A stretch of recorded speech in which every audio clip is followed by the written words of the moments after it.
नमस्ते दोस्तों, मैं अनिल शिंदे ऑर्चिस में आप सबका स्वागत करता हूं। आज की हमारी गाड़ी है होंडा सिविक 2019 की।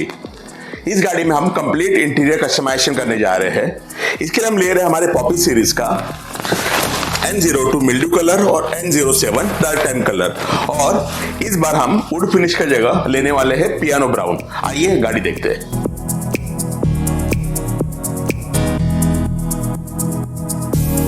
आप यहाँ पर गाड़ी देख सकते हो। इस गाड़ी का हम कंप्लीट इंटीरियर कस्टमाइजेशन करने जा रहे हैं। गाड़ी का काम हमने चालू कर दिया है। आप आगे प्रोसेस का वीडियो जरूर देखें, चैनल को सब्सक्राइब करें, वीडियो को लाइक और शेयर करना ना भूलें।